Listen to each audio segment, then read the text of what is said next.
Hello everyone, Drew here, back at the Workbench, and I thought I'd give everyone just a little bit of update on the various projects that I'm working on. It was requested that there be an update on the SD9 project, so I went ahead and pulled those engines out and have been doing a little bit of work on them.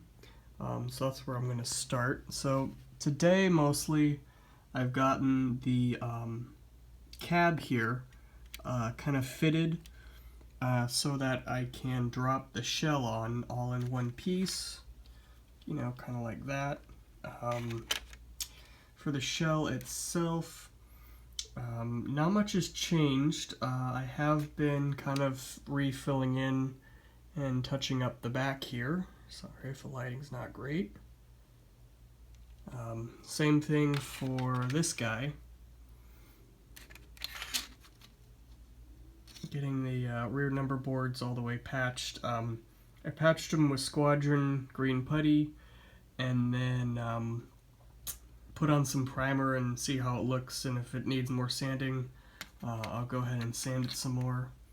I think the next step is going to be, creating the new handrails. I have a couple of these that are in okay shape, but for the most part, I think I'll be using, if I can, these precision scale plastic stanchions and then some brass wire for the actual handrail piece.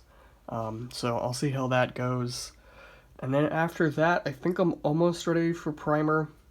I need to see if I can find some detailed pics of the roof, see what other little doodads I can add. But other than that, I'm going to focus on this engine, and then once I figure out what road number this will be, I'll go ahead and move on to that one as well. Back here is just the chassis for these. And then on the Victorian House project, I've gone ahead and painted it. This is the first time I used Vallejo paint, and I used some of the Azure Blue. The gray roof is actually a primer, and that was the, I believe, the Tamiya Fine Surface Primer. I did miss a couple pieces, so I'm going to have to go back to a spray booth, most notably the stairs, and I was testing out, I do this after painting, but I was testing out to see if I can and should recess the windows. They're, a little bit on the bulky side for the plastic. I don't think it'll be worth it, so for the rest of these, I'll just glue them in place as is. The next thing I'm going to try and work on is actually the trim that goes around the roof. I did find some gingerbread trim from, looks like Alexander Scale Models, so you might try and incorporate that with the various pieces of styrene strip. And I'm working on getting some of the other interiors 3D printed and designed. So that's an update on the house.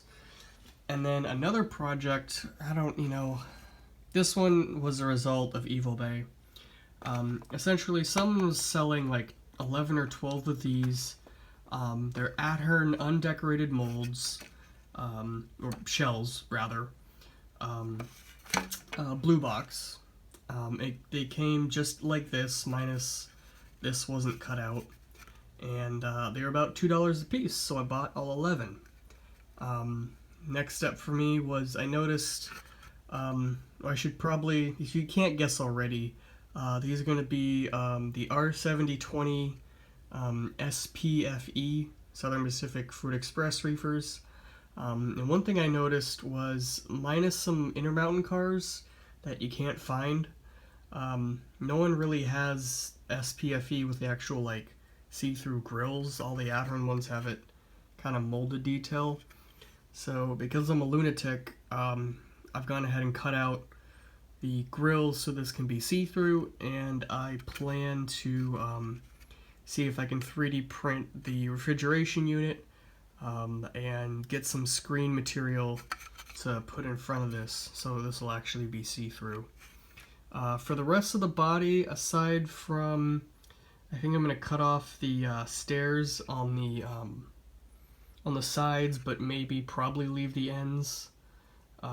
just molded as is. That'll give it, just a little bit of extra detail, little pop without being like too overboard. And because I only have the shells, right, I'll need to scratch build the base for it. And after doing a little research, the SP R7020s mostly came equipped with their Hydra cushion frame. So what I did, I was thinking about designing and 3D printing this. We'll see.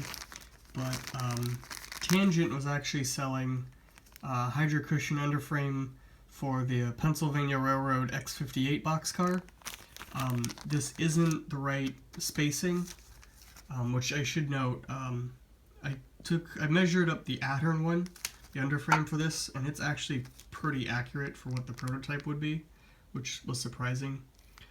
So one, this is too short, and two, the I don't know if you call these struts or braces or whatever, they're not spaced out correctly. So what I was gonna do with these is probably cut them up as needed, and then just fill in with styrene, and then once I get things painted, these will be good to go. Really, the most important thing, obviously, are the truck bolsters and coupler pockets. As long as those are pretty much uniform and same measurements on each side of the car. All the other stuff is just going to be, if it looks good enough, it looks good enough. It's better than a blue box, and there really isn't anything else available for retail. So that's been one other project that I've been working on. Other than that, you can see my workbench here. Got the other houses, the Victorians, primed up. I got a new soldering iron simply because I can't find my other one. I know I have it somewhere, but for the life of me, I cannot find it. So I got one that does variable temperature. The other one I have is a Weller. It's one of those classic red ones. But yeah, that's about it from the workbench perspective. I'll keep posting updates as I, do something interesting.